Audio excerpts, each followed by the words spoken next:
Ang Lactamino XE ay karaniwang ginagamit bilang conditioner, pampabuka ng katawan ng manok, tumutulong sa gana kumain, pag-recover, at overall kondisyon.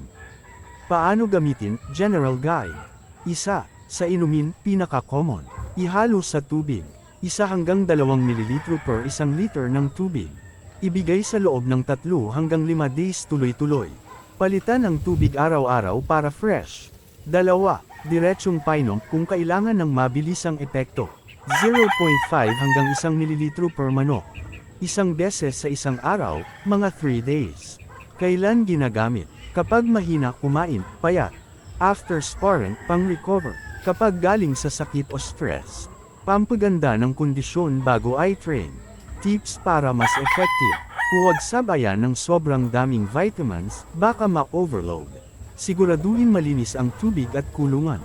Samahan ng tamang feeds, hindi lang gamot ang aasahan.